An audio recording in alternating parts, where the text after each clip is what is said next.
말씀 보도록 하겠습니다. 오늘 들을 말씀은 로마서 15장 22절에서 24절 말씀입니다. 로마서 15장 22절에서 24절 말씀입니다. 제가 봉독하도록 하겠습니다.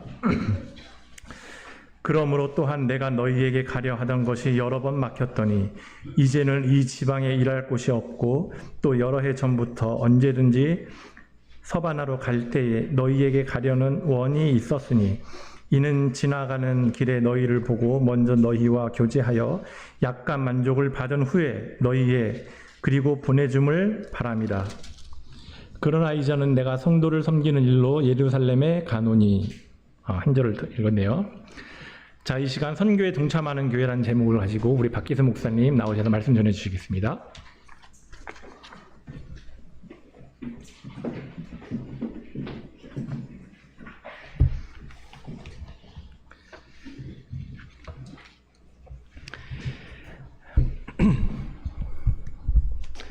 네, 먼저 솔리데오 글로리아 교회 제가 신앙생활하면서 또 늘 관심 가지고 또 기회가 되면 또 방문하고 싶었던 그런 교회인데 또 귀하게 초청해 주셔서 하나님의 말씀 나눌 수 있도록 초청해 주신 우리 김병영 목사님 또 그리고 교회에 감사의 말씀을 드리겠습니다. 지난 주일에 교회 소식을 전하면서 김병영 목사님이 저에 대해서 고등학교 동창이라고 이렇게 이야기를 해주셨어요.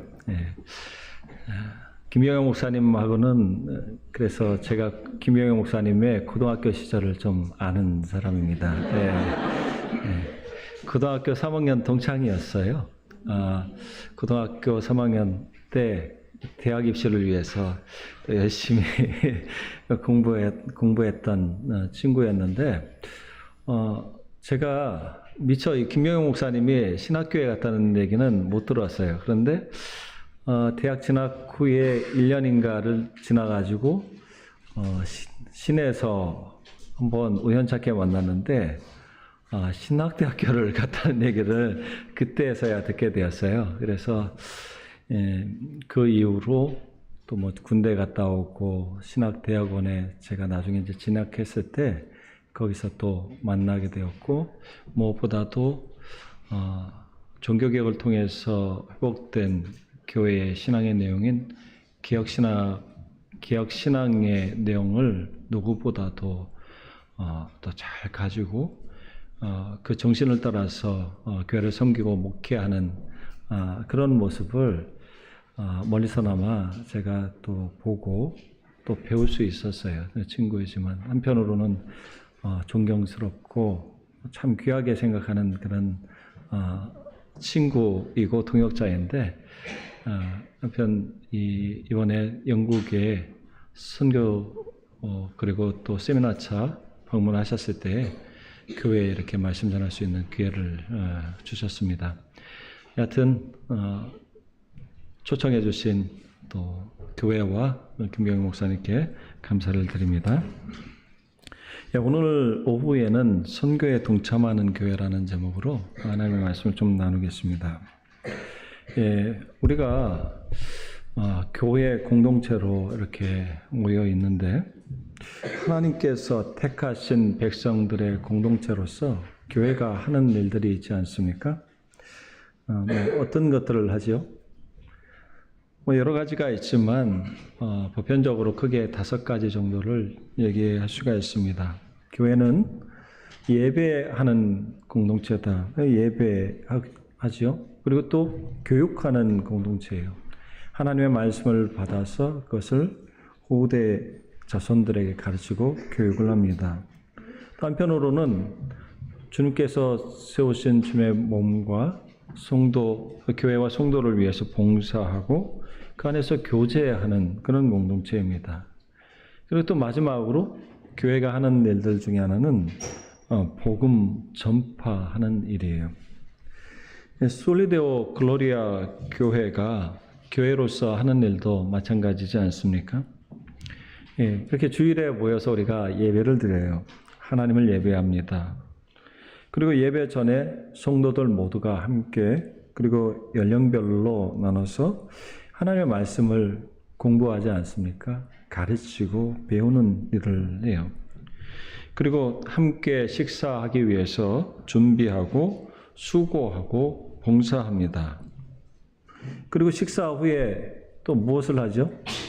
제가 이 지난주에 와서 교회 성도님들의 모습을 보니까 이 담임 목사님이 전하신 그 말씀을 정말 주의 깊게 정말 집중해서 잘 듣는 모습을 보았어요. 그런데 그 들은 말씀을 식사 후에 그 말씀을 가지고 서로 나누고 또 질문하고 생각을 나누는 그런 시간을 또 1시간 정도 갖는 것을 보았습니다. 성도의 교제라는 게 그런 거 아니겠어요? 하나님께서 우리에게 주신 은혜를 그것을 다른 사람들과 나누고 그 안에서 교통하는 것이 성도의 교제인데 이런 교제를 하는 것이 교회의 공동체라는 것이요. 이렇게 교회가 하는 여러 일들 중에서 하나가 복음을 전파하는 것입니다. 교회는 그리고 교회에 속한 성도는 복음을 전파해야 됩니다. 왜 복음을 전파해야 되죠? 무엇보다도 이 복음 전파하는 일은 우리 구주 예수님께서 교회에 주신 사명이기 때문에 교회는 성도는 이 복음을 전파하는 일에 힘써야 됩니다. 우리가 잘 아는 것처럼 예수님께서는 제자들로 대표되는 신약의 교회에게 예수 그리스도로 말미암아 우리에게 주신 은혜, 그 복음의 내용을 전파하기를 명령하셨습니다.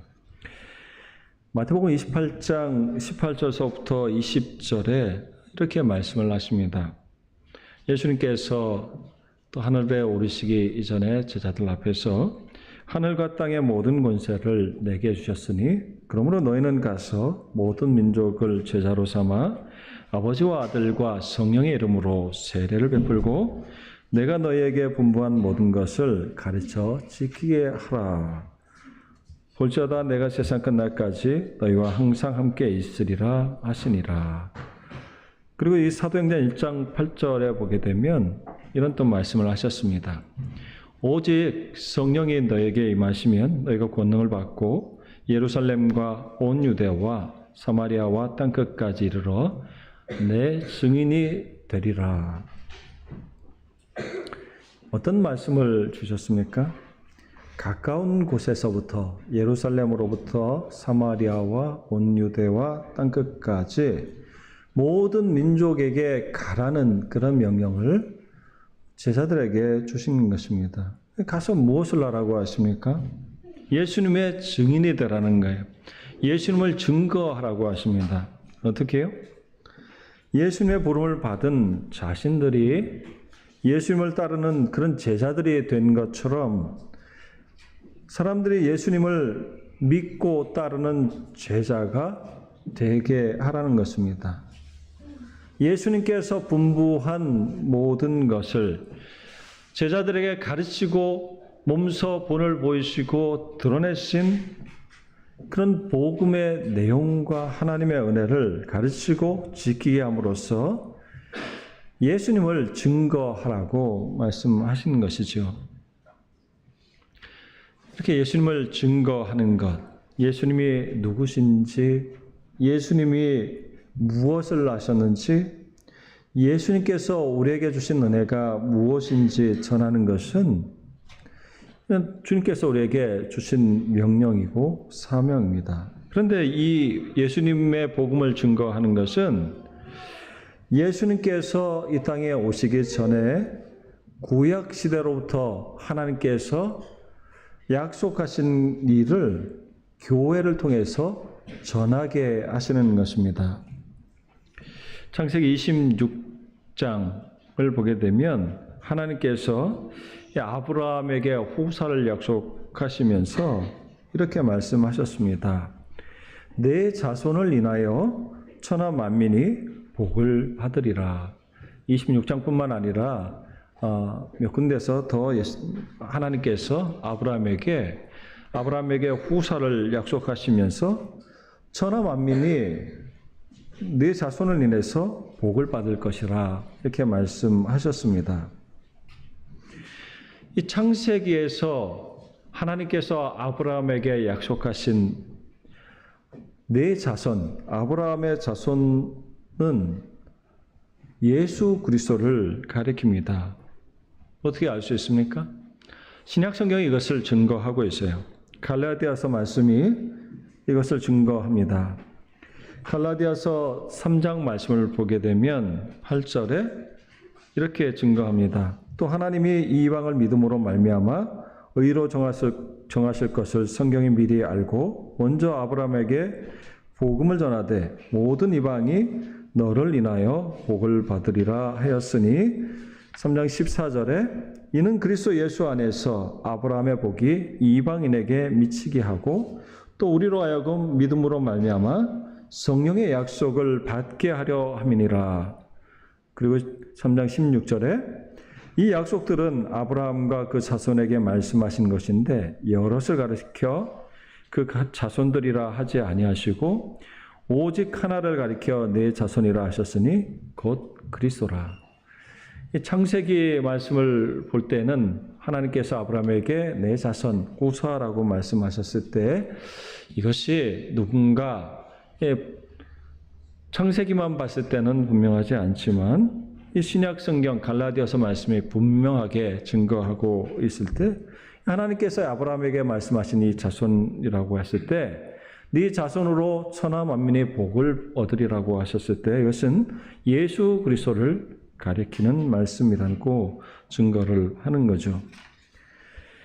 구약에 약속하신 이 복이 예수 그리스도께서 하나님의 약속대로 이 땅에 오셔서 십자가에 달려 죽으시고 부활하심으로 이루어졌습니다.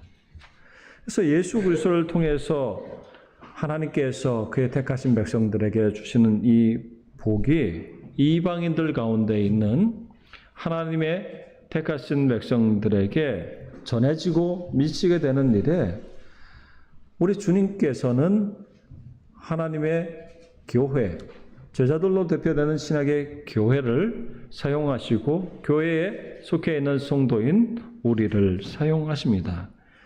그래서 이 교회에 예수 그리스도를 통해서 우리에게 주신 복과 은혜를 전할 그 사명을 주신 것이죠. 그래서 우리는 예수를 믿고 구원 얻어 하나님의 자녀된 우리는 이렇게 구원 얻은 성도들이 모여있는 주님의 교회는 이 복을 얻은 사람들로서 복음을 전파해야 되는 것이죠. 마태복음 10장 말씀을 보게 되면 예수님께서 12 제자들을 데리고 가시면서 이 12 제자들을 유대 지역에 파송하시는 내용이 기록이 되어 있습니다.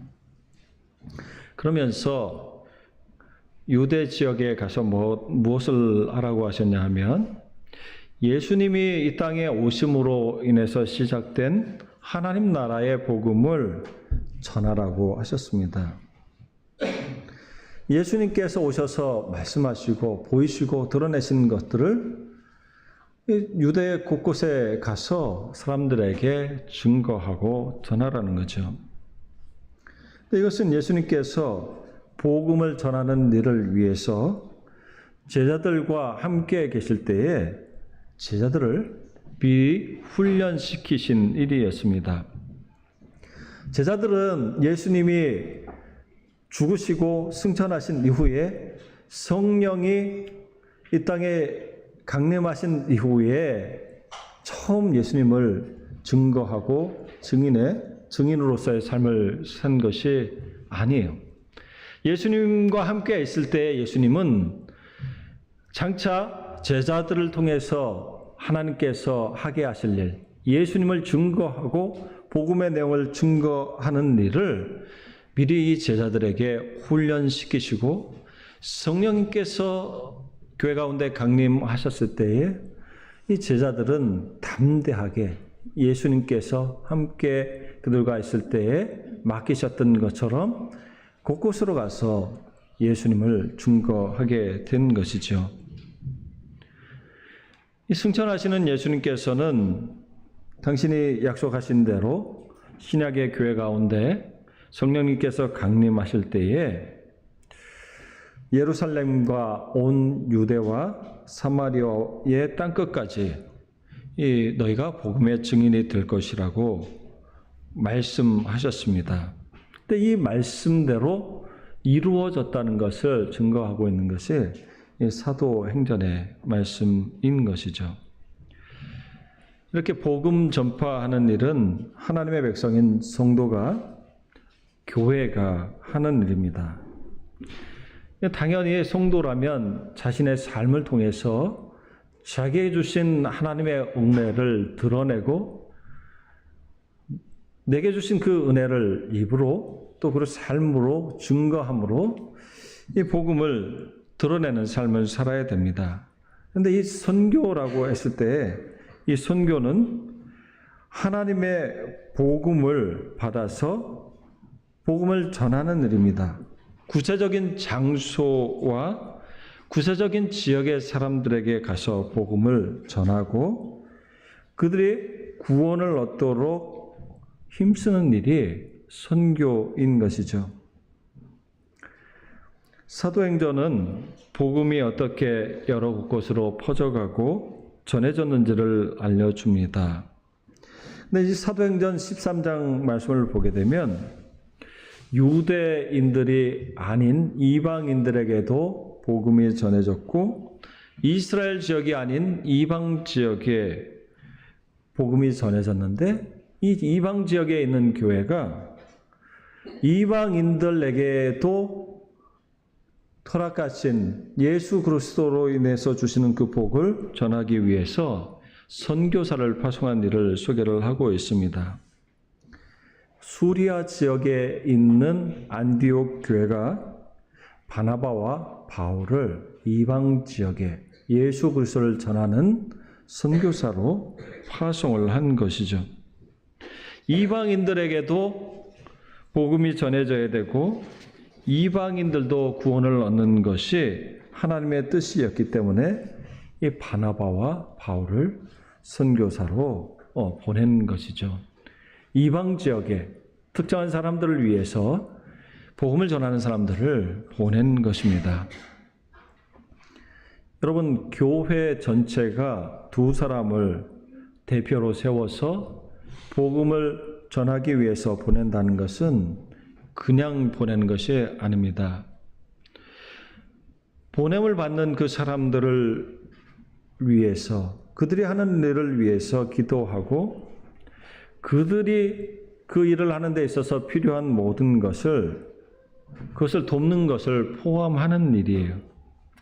보내고 나서 잊어버리는 것이 아니라 하나님께서 기뻐하시는 일, 하나님께서 택하신 이방 지역의 성도들이 복음을 듣고 하나님께 돌아오는 일을 늘 기억하고 기도하며 협력하는 것이에요.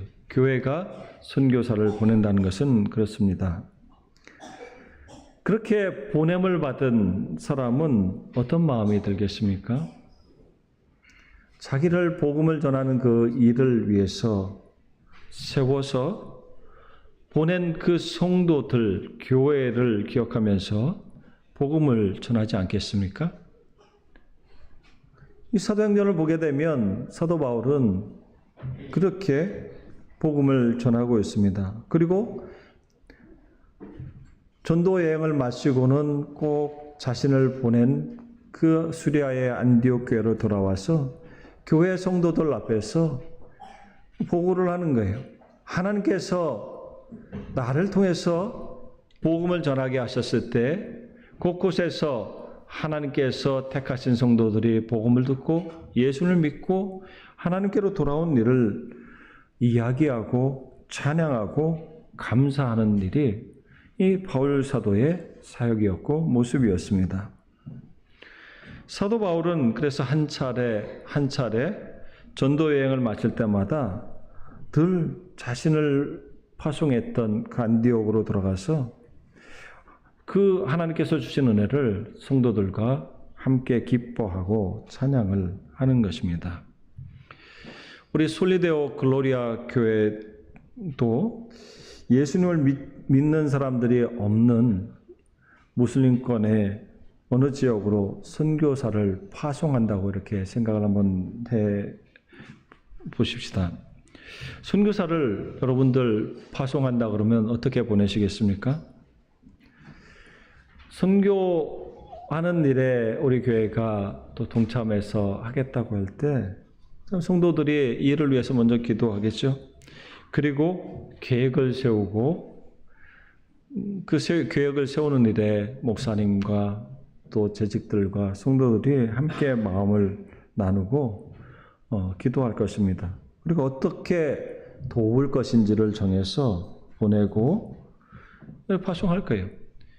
보내고 그냥 계시지 않겠죠? 보내고 나서 계속 기도하고 이 파송한 선교사와 소식을 주고받는 일을 하게 될 것입니다. 그렇게 파송한 선교사가 열심히 사역을 하다가 돌아와서 여러분들에게 이 사역을 보고하고 또 그 지역에 복음을 전하는 일들에 하나님이 이렇게 도우셨고 일하셨고 열매를 주셨습니다. 이 일을 위해서 여러분들 계속해서 기도해 주시고 도와주세요. 이렇게 말할 것이에요. 이것이 파송하는 선교사를 파송하는 교회와 또 파송받은 선교사의 관계이고 이 선교사가 요청을 할 수 있는 일들이죠. 그런데 오늘 이제 본문인 로마서 15장 22절로부터 33절의 말씀을 보게 되면 이 사도 바울은 로마 교회에 대해서 로마 교회를 향해서 나를 좀 도와주십시오라고 도움을 부탁을 하고 있습니다. 지금 제가 있는 고린도 지역을 포함해서 그리스 지역에는 더 이상 새롭게 복음을 전할 지역이 없어서 제가 이제 스페인에 가서 복음을 전하려고 합니다. 제가 조금만 더 있으면 이제 로마를 방문할 텐데 로마를 거쳐서 스페인에 가서 복음을 전하는 일에 여러분이 저를 좀 도와주시길 바랍니다 하고 오늘 본문에 내에서 요청을 하고 있습니다.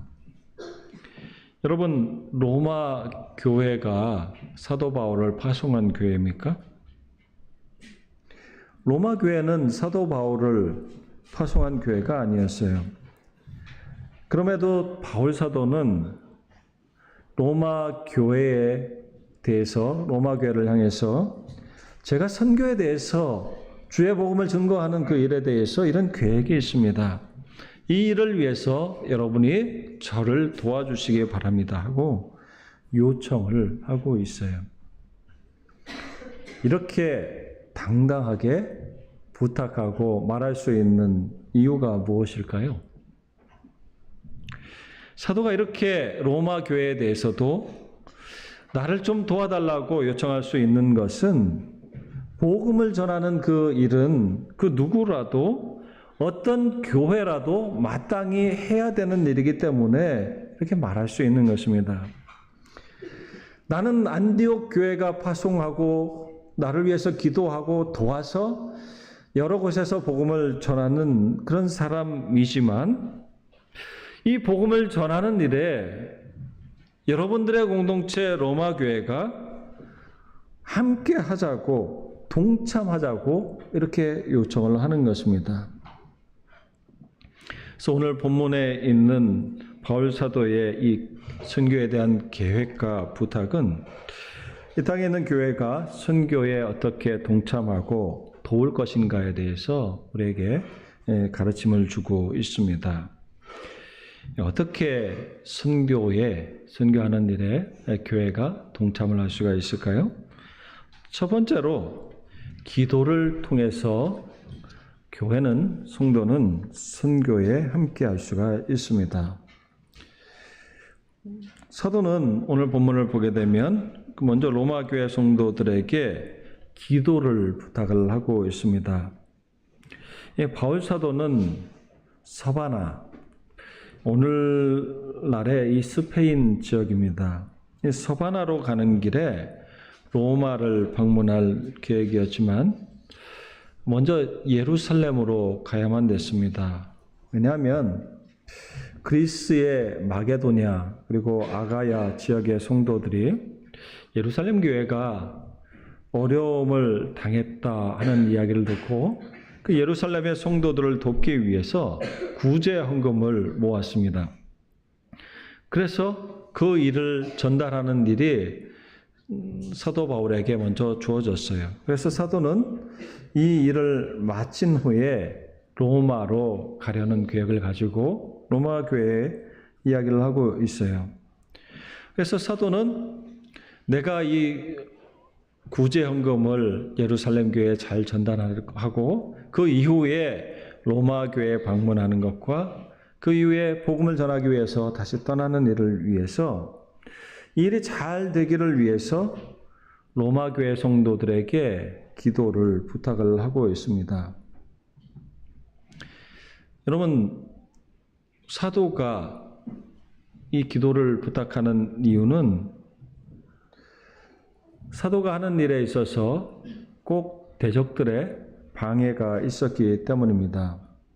왜냐하면 예루살렘으로 가게 되면 예수를 믿지 않는 유대인들의 방해와 괴롭힘이 있을 것이기 때문에 나를 위해서 기도해 주십시오. 내가 복음 전하는 일을 잘 할 수 있도록 대적들의 방해와 그로 인한 어려움으로부터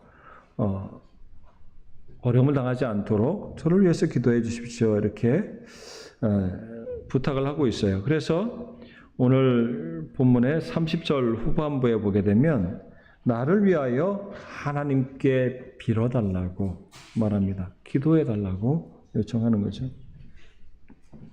31절에 그들의 악한 일로부터 건짐을 받도록 여러분이 함께 기도해 달라고 합니다. 복음을 전하고 증거하는 일에는 늘 하나님을 대적하는 복음을 방해하는 그런 대적들이 있었습니다. 특별히 바울 사도가 복음을 전하는 곳에 있어서는 늘 유대인들의 방해와 괴롭힘이 있었습니다.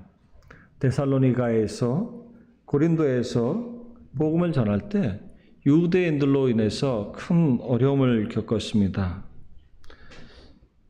예루살렘에서도 예수님의 복음을 받아들이지 않는 유대인들이 바울 사도를 힘들게 할 것입니다. 그래서 바울은 약한 사람들에게서 해를 받지 않고 계속해서 복음을 전할 수 있게 해달라고 기도를 부탁하고 있는 것이죠. 그리고 자기가 감당하는 일, 구제헌금을 잘 전달하고 아름다운 사랑의 마음으로 성도를 생각하고 성도를 위해서 모은 이 구제헌금이 잘 전달될 뿐만 아니라 그 예루살렘에 있는 성도들에게도 기쁘게 받아줄 수 있도록 기도를 부탁합니다. 그래서 전달하는 일을 마치고 로마로 가서 로마의 교회 성도들을 만나고 교제할 수 있기를 그리고 새로운 힘을 얻을 수 있도록 기도를 부탁하는 거예요. 그래서 30절에 보게 되면 사도가 이런 말을 하고 있습니다. 너희 기도에 나와 힘을 같이 하여 나를 위하여 하나님께 빌어달라. 너희 기도에 나와 힘을 같이 하여 빌어달라. 여기서 힘을 같이 하다라는 말의 원래 뜻은 죽을 힘을 다해서 싸운다는 말입니다. 기도를 하는 데 있어서 그냥 하는 것이 아니라 이 복음을 위해서 수고하고 애쓰며 하나님의 복음을 증거하기 위해서 힘쓰는 바울을 위해서 죽을 힘을 다해서 싸우는 듯이 하나님께 간구해 달라는 것입니다. 여러분, 기도는 노동이라는 말이 있어요. 기도는 하나님께 호흡하듯이 자연스럽게 아뢰는 것이지만 한편으로는 하나님의 나라가 확장되도록 하나님의 뜻이 이 땅에 이루어지기를 위해서 지속해서 아뢰야 하는 것입니다. 여러분, 하루 종일 밖에서 무거운 것을 들고 나르고 힘들게 땅을 파고 하는 일을 할 때 얼마나 그 일이 힘들고 고됩니까? 하나님 나라가 확장이 되고 택하신 하나님의 백성들을 구원하는 그 일에는 복음 전파를 방해하는 악한 영, 하나님의 대적들과 싸우는 그 일에는 그런 기도의 수고가 필요하다는 것입니다. 하나님 나라를 위해서 그 복음이 분명하게 증거되는 일을 위해서 죽을 힘을 다해 싸우는 것과 같이 함께 기도하는 일이 동반돼야 된다는 것을 이 사도 바울의 말씀을 통해서 우리는 보게 됩니다. 이 기도는 그래서 하나님 나라를 위해서 또 하나님께서 택하신 주의 백성들이 이 복음을 듣고 그 마음문이 열리고 하나님 앞에 돌아오는 일에 있어서는 우리가 의지를 가지고 시간을 들이면서 힘써야 한다는 것이죠. 그렇게 복음 전파하는 일에, 선교하는 일에 우리는 동참을 할 수가 있습니다. 사랑하는 성도 여러분, 복음을 땅끝까지 전하는 일은 분명한 하나님의 뜻이고 우리에게 주신 사명입니다. 이 하나님의 뜻이 땅에서 이루어지길 위해서 우리는 힘을 합하여서 간절히 기도해야 됩니다. 솔리데오 글로리아 교회에도 또 교회를 방문하시거나 또 협력하는 그런 교단의 선교사님들이 있을 줄로 믿습니다. 이 선교사들을 위해서 기도하게 될 때 주기적으로 선교사님들이 교회를 향해서 이런 것들을 기도해 주세요 하고 기도 편지가 옵니다. 저는 이런 일을 하고 있고 이런 일을 계획하고 있습니다. 저희들의 사역을 위해서 기도해 주세요 라는 이런 기도 편지가 올 때가 있습니다. 담임 목사님이 그런 편지가 오면 교회 성도들에게 아마 소개할 것입니다. 선교는 먼저 기도를 통해서 시작이 되고 기도를 통해서 계속되는 일입니다. 선교지의 선교사를 위해서 기도하고 복음 전파하는 일을 위해서 기도하는 일은 마치 전쟁터에서 포병이 하는 역할과 같습니다. 맨 앞에 있는 전장에 군인들이 전진할 수 있도록 앞에 장애물이 없도록 후방에서 포를 쏘는 것과 같은 거죠.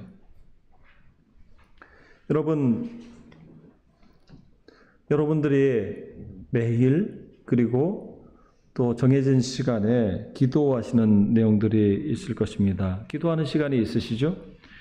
자기를 위해서 그리고 또 가정을 위해서 자녀들을 위해서 교회를 위해서 기도하는 그런 내용들이 있을 것입니다. 그리고 또 주님의 나라의 확장을 위해서 우리가 기도하는 내용들이 있을 거예요.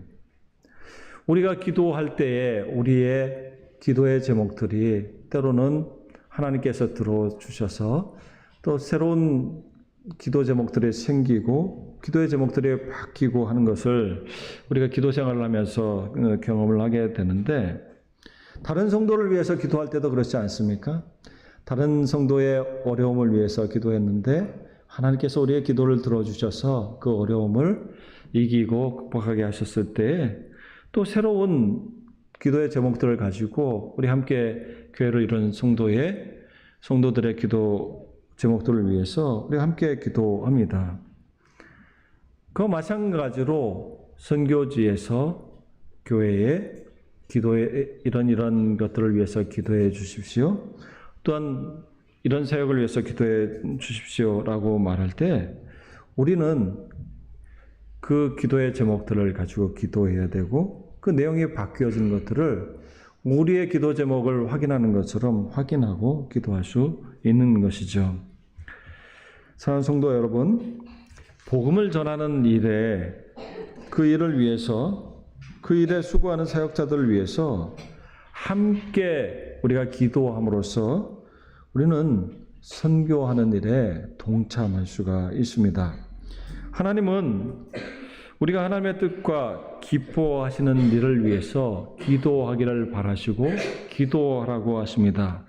주님의 나라가 이 땅에 임하기를, 그리고 주님의 나라가 확장되고 넓어지기를 바라시고 우리는 그 일을 위해서 기도해야 되고 또 힘써야 되는 것이죠. 우리가 기도할 때 하나님은 일하십니다. 우리는 그렇게 하나님께서 주시는 은혜를 경험하게 되는 것이죠. 이런 은혜가 우리 모두에게 있기를 진심으로 바랍니다. 두 번째로 우리는 후원하는 일을 통해서 선교에 동참할 수가 있습니다. 23절 말씀을 보게 되면 바울 사도는 서바나 스페인 땅으로 갈 때에 로마에 들르기를 원했습니다. 사도 바울이 로마에 들르기를 원한 이유는 로마의 성도들과 만나서 교제와 사귐으로 기쁨을 얻기 위해서였습니다. 로마서 마지막 장을 보게 되면 로마의 여러 성도들에게 안부를 전하는 사도 바울의 안부가 기록이 되어 있습니다. 로마 교회에 있는 성도들 중에 또 많은 사람들이 사도 바울과 알고 있고 또 교제하고 있는 그런 사람들이 있었어요. 주 예수 그리스도 안에서 하나님께서 주신 은혜 가운데 교제하고 사귐으로써 기쁨을 얻고 힘을 얻기를 바랐기 때문에 로마에 가기를 소원했습니다. 그런데 24절 말씀을 보게 되면 로마의 성도들이 자기 자신을 또한 복음을 전하는 일을 위해서 서바나로 보내주기를 바랬기 때문에 로마 교회를 방문하고자 합니다. 그래서 너희가 나를 그리로 보내주기를 바란다 이렇게 말하죠. 여기서 보내주기를 바란다라는 그 말은 파송하는 것을 의미를 합니다. 안디옥 교회에서 바나바와 사도 바울을 세워서 이방 지역에 복음을 전하는 사역자로서 파송한 것처럼 로마 교회도 그렇게 자신을 보내주기를 바라는 것이에요. 여러분, 교회가 선교사를 파송할 때는 그냥 사람만 보내는 것이 아닙니다. 사역에 필요한 경비와 또 물품과 조력자들도 함께 붙이고 도움을 주는 것을 말합니다. 오늘날도 우리가 해외여행을 하게 되면 돈이 많이 들죠. 사도 바울의 시대는 어떻겠습니까? 사도 바울의 시대에도 국경을 넘어가고 넓은 지역을 다니려고 하면 그런 돈이 많이 드는 일이었어요. 먹어야 됐습니다. 여관에서 잠을 자야 됐고 때때로 배를 타야 됐습니다. 때로는 안전을 위해서 동행하는 사람들과 같이 그 길을 가야 됐어요. 돈이 많이 드는 일이었기 때문에 바울 사도는 교회와 성도들의 도움을 받았지만 복음을 전하는 일에 때때로 방해받지 않도록 때로는 필요한 경비를 스스로 조달하기도 했습니다.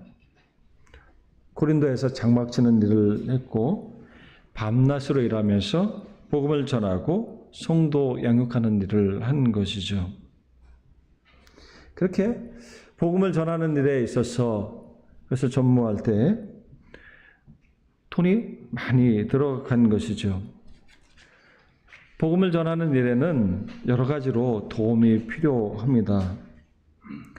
우리가 교회가 하는 마땅한 일, 어려운 성도를 돌아보고 돕는 일, 구제하는 일을 교회는 마땅히 해야 되는 일이죠. 그래서 사도 바울이 이방인 교회가 구제 헌금을 모아서 예루살렘을 구제할 때 그 일에 사명감을 가지고 이 예루살렘 교회에 분명하게 전달하기 위해서 가는 것이죠. 마찬가지로 복음을 전하는 그러한 사람들을 돕는 것은 교회와 성도가 마땅히 해야 되는 일입니다. 왜냐하면 복음 전파가 하나님의 뜻이고 복음 전파를 통해서 하나님의 나라가 커져가기 때문에 교회는 마땅히 복음을 전하는 이 사람들을 돕고 그들의 필요를 채워야 되는 것이죠. 사랑하는 성도 여러분, 우리는 특정한 지역에 복음을 전하기 위해서 나가서 선교하는 선교사님들을 후원함으로써 선교에 동참할 수가 있습니다. 우리가 선교사를 후원한다고 하면 후원비, 선교비를 보내는 것만 생각할 때가 많습니다. 그러나 선교 후원은 선교비를 보내는 것뿐만 아니라 여러 측면으로 그 선교사가 그 복음을 전하는 일에 있어서 필요한 것을 도와주는 것을 말합니다. 어떻게 도울 수가 있을까요? 우리가 직접 선교지에 가지는 못하지만 선교지에 가서 수고하는 사람들을 위해서 기도하고 그들을 돕는 일을 통해서 동참할 수가 있습니다. 재정적으로 도울 수 있어요? 필요한 물품을 도울 수 있습니다. 때로는 우리가 조력자로서 도울 수가 있는 것이죠. 선교사들 중에는 믿을 만한 한 성도에게 부탁해서 그 성도를 통해서 성도들과 교회에 연락하는 경우가 있습니다. 보안이 필요한 국가의 경우는 이 선교사님들이 일일이 교회와 또 성도들에게 연락하고 보고하기에 어려움이 있는 경우가 있습니다. 이런 경우에는 한 사람을 통해서 교회와 후원하는 성도들에게 연락을 하는 경우가 있어요. 이것을 키맨이라 이렇게 부르는데, 그런 선교사님들을 그런 방식으로 돕는 조력자로서 우리는 도울 수가 있는 것이죠. 어떤 경우는 선교지에서 물품을 보내달라는 경우가 있습니다. 가난한 나라 혹은 집시나 거주지가 없이 떠도는 그런 사람들을 위해서 사역하는 그런 선교사님들이 옷을 모아서 보내달라고 요청하는 경우가 있어요. 그것을 돕는 방식으로 우리는 선교에 참여할 수가 있습니다. 독일에서 제가 목회할 때 동유럽에서 집시들을 위해서 사역하시는 선교사님들이 가끔 이제 교회에 오셔서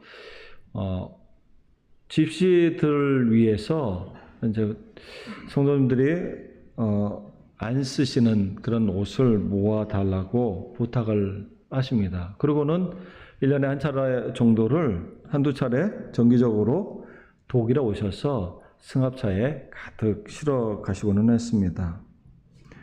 한국에 와서 보니까 어떤 교회는 필리핀에서 사역하시는 선교사님들이 요청을 해서 틈틈이 옷을 모아서 이 컨테이너에 실어서 보내는 것을 본 적이 있습니다. 이렇게 돕는 것으로 우리는 그 일에 함께 할 수가 있는 거죠. 제가 아는 한 권사님은 간호사 출신이신데 제가 이분을 통해서 선교 후원에 대해서 또 많은 생각을 하게 됐습니다. 이 권사님은 선교사님들이 한국에 오시게 되면 자기 집을 오픈해서 자기 집에 묵게 해주고 자기가 할 수 있는 한 주변의 지인들을 통해서 이 선교사님들이 의료 서비스를 받을 수 있도록 돕습니다. 어떤 경우는 또 그 선교사님들 모시고 여행도 시켜드려요. 이분은 나이가 70대 중반이신데 간호사로서 일을 하셨어요. 그런데 50대 중반에 은퇴하시고 중반부터 이제 한국국제협력단 코이카의 이 단원으로, 그리고 또 NGO 단체의 단원으로 해외 여러 선교지에서 봉사를 하셨던 분입니다. 그래서 해외에서 선교하는 선교사님들을 많이 보셨던 분이에요. 어떻게 사는지, 어떻게 사역을 하고 어떤 어려움들이 있는지를 알기 때문에 지금 이 한국에서 있을 때 그 자기가 할 수 있는 바를 따라서 그 선교사님들을 돕는 거예요. 여러분, 해외 선교사님들은 고국 방문을 할 때 머물 곳이 없습니다. 한국 생활을 모두 정리를 하고 이 선교지로 갔기 때문에 머물 곳이 없어요. 그나마 이제 부모님들이 살아계시는 분들은 부모님들 댁에 가서 머물 수가 있는데, 형편이 여의치 않은 분들은 머무는 동안에 그 거처를 구하기가 어렵고 이 돈이 많이 드는 일입니다. 그것을 알기 때문에 선교사님들이 방문을 할 때에 자기 집을 열어서 묵을 수 있도록 돕는 거죠. 해외에서 병원 가는 것이 쉽지 않기 때문에 선교사들 중에는 병원을 가지 못하고 오래 있다가 병을 얻은 분들이 많이 있습니다. 그래서 이분은 자기가 할 수 있는 한 자기가 알고 있는 의사 선생님들과 연결해서 선교사님들이 의료 서비스를 받게 하고, 어떤 경우는 중병에 걸린 선교사님들을 모시고 좋은 휴양 시설에 가서 밥을 해 먹이고 간병을 하는 경우도 있습니다. 틈틈이 물품을 모아서 네팔이나 필리핀이나 세네갈이나 우간다에 보내고 약품도 모아서 보냅니다. 우리가 다 이분처럼 할 수는 없습니다. 그러나 내가 할 수 있는 한에서 선교사님들이 하는 일을 기억하고 그들의 요청에 도움을 줌으로써 우리는 이 선교하는 일을 함께 할 수 있고 참여할 수가 있는 거죠. 제가 독일에서 목회를 할 때 가끔 이 동유럽이나 중동이나 아프리카 선교사님들이 교회를 방문을 할 때가 있습니다. 그래서 몇 가정들은 이 선교사님들이 올 때에 선교사님들이 오시면 댁으로 집으로 모셔서 손님방을 내어드리고 식사를 같이 하고 교제하는 일을 합니다. 여러분, 그러면 참 얻는 유익들이 많이 있습니다. 선교사님들의 그 사역을 통해서 하나님께서 함께 하시고 주신 은혜를 듣고 누릴 때에 우리가 얻는 유익들이 많이 있어요. 그리고 이 선교사님들은 머무는 동안, 그리고 그 사역지로 돌아가서도 자기들을 섬겨준 가정들을 위해서 기도하고 계속해서 기도합니다. 그리고 기회가 돼서 다시 교회를 방문했을 때 그 가정이 위해서 기도했던 것 확인하고 또 물어보기도 합니다. 이런 좋은 기회가 가끔 있는데, 이 섬기는 일, 선교사들이 방문했을 때 그 선교사들을 섬기는 일은 늘 한두 가정만 한 것을 보았습니다. 제가 다른 가정들에게도 선교사님들이 오시면 한번 그렇게 섬겨보십시오. 교제하시면서 하나님께서 주신 은혜를 함께 나누고 교제해 보십시오라고 권하는데도 하지 못해요. 여러분, 해외의 선교사님들이나 농촌이나 어촌에서 사역하시는 그 사역자들이 교회를 방문하실 때에 그분들과 함께 교제하고 그분들을 섬기는 기회를 가져보시길 바랍니다. 가정에 모셔서 가정을 오픈해서 함께하지 못할지라도 이 가까이서 교제하고 도울 기회를 가져보시길 바랍니다. 우리는 주님께서 우리에게 주신 모든 것들 중에서 재물이나 재능이나 기술이나 또 사회적인 지위나 시간을 사용해서 이 선교사님들을 도울 수가 있습니다. 여러분, 하나님께서 내게 주신 것들 당연하게 생각할 때가 우리가 많잖아요. 그런데 하나님께서 우리에게 주신 것은 하나님께서 은혜로 주시는 것이고 주님께서 기뻐하시는 일에 사용할 때에 이것은 가치가 있고 보람이 있는 것입니다. 하나님께서 주신 것을 우리 자신과 우리 가정과 우리 교회를 위해서 쓰는 것 귀하고 좋은 일이죠. 그러나 교회 밖의 사람들, 하나님 나라가 커져가는 것을 위해서 사용할 때 하나님은 그것을 기뻐하십니다. 기도가 있는 그곳에 우리의 마음이 있고 하나님의 마음에 우리의 마음을 맞출 때에 하나님이 기뻐하시는 일에 하나님께서 우리에게 주신 것들을 기꺼이 쓸 수가 있는 것이죠. 우리 모두가 주의 복음을 증거하는 선교하는 일에 여러 모양으로 돕는 그 후원하는 일을 감당함으로써 선교에 참여하는 그런 은혜가 있기를 진심으로 바랍니다. 마지막으로 이 선교에 동참하는 것은 직접 선교에 헌신하는 것으로 동참할 수가 있습니다. 사도 바울은 이방인들을 위해서 복음을 전하는 일에 부르심을 받았고 주님의 명령에 순종했던 사람이었습니다. 오늘 로마서 15장 16절 말씀을 보게 되면 16절에 이 은혜는 곧 나로 이방인을 위하여 그리스도 예수의 일꾼이 되어 하나님의 복음의 제사장 직분을 하게 하사라고 말씀하고 있어요. 복음을 전하는 일을 위해서 사도 바울은 하나님께서 자기에게 주신 모든 것을 이 복음 전하는 일을 위해서 하나님께 드렸습니다. 어떤 때는 로마 시민권, 또 어떤 때는 바리새인 혈통, 그 구약 성경에 대한 지식, 장막 만드는 기술, 이 모든 것을 복음을 전하는 일을 위해서 이 사도 바울은 사용했습니다. 주님은 때때로 우리도 선교의 현장으로 부르십니다. 어떻게 우리를 부르십니까? 선교사님들을 통해서 선교지에 와서 도와달라는 그런 요청을 받을 때가 있습니다. 때때로 짧게 선교지를 방문하고 선교지에 가서 선교사님들을 도울 수가 있습니다.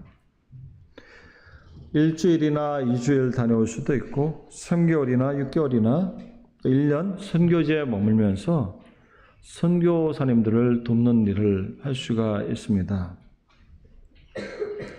독일에서 목회를 할 때 유럽, 중동, 아프리카의 선교사님들과 교제할 수 있는 그런 시간들이 많이 있었는데 제가 속한 교단 선교사님들 중에서 이슬람 국가에서 사역을 하시는 선교사님 한 분이 계셨습니다. 이 선교사님은 NGO 단체를 만들어서 아이들을 위한 사역을 하고 있는데 아이들의 방과 후 수업을 돕는 일로 선교를 하고 계셨습니다. 그런데 이제 저를 만났을 때 제가 독일에서 목회를 하고 있으니까 목사님 교회의 성도님들 중에서 무비자로 3개월 정도 와서 도와줄 수 있는 그런 성도들이 있습니까? 아이들을 가르칠 교사를 찾고 있습니다. 하는 그런 요청을 받은 적이 있습니다. 영어를 가르치고 그 나라에서 가르치지 않는 예체능을 가르치는 일에 사람이 필요하다고 그렇게 말씀을 하셨어요. 이야기를 나누는 중에 독일에서 고등학교를 마치고 대학으로 진학하는 그 청소년들이 대학을 진학하기 전까지 한 3, 4개월 정도 시간이 있는데 그 3, 4개월 와서 이 일을 도우면서 선교에 동참했으면 좋겠다 하는 그런 말씀을 들은 적이 있습니다. 오늘날은 선교사들의 선교의 방식이 여러 가지로 다양화되어 있습니다. 예전에는 선교지에 가서 교회를 세우고 병원을 만들고 신학교를 만드는 일을 집중해서 했다면 오늘날에는 NGO 단체를 만들어서 교육과 의료와 사회봉사를 하게 됩니다. 그 일에는 여러 재능 있는 성도들의 도움이 필요할 때가 있습니다. 어떤 때는 영어를 가르치는 사람이 필요하고 컴퓨터를 가르치는 사람이 필요하고 음악과 미술과 직업 교육을 할 수 있는 미용 봉사할 수 있는 그런 사람이 필요할 때도 있습니다. 여러분, 제가 여러분께 권면해 보기로는 여러분 기회를 만들어서 기회를 사서 한번 선교지에 방문해 보시길 바랍니다. 주의 복음이 증거되는 그 일에 특별히 우리가 가지고 있는 신앙 고백 가운데서 그 복음의 내용을 가지고 증거하는 선교사님들 선교지에 한번 가보시길 바라요.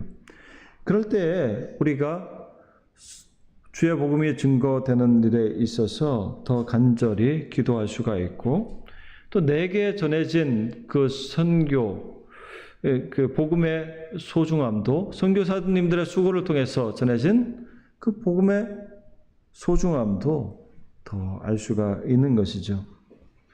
어른들만 가는 것이 아니라 우리 자녀들도 함께 데리고 가서 선교지에서 하나님께서 부르시는 그 영혼들을 위해서 기도하고 작은 일이지만 선교사님들을 도우게 될 때 우리가 복음을 전하고 선교하는 일에 대해서 배우게 되고 또 그 일에 하나님의 부르심도 깨닫게 되는 것이죠.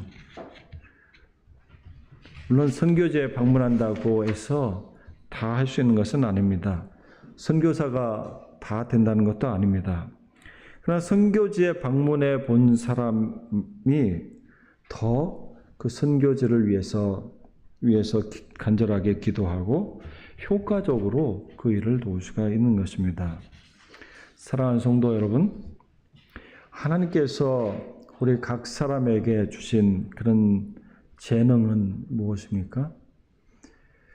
내게 주셔서 내가 잘할 수 있는 것이 무엇입니까?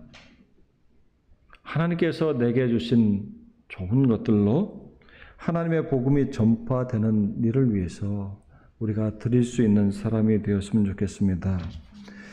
이제 나이가 많아서 할 수가 없다고 하는 분들이 계실지도 모르겠어요.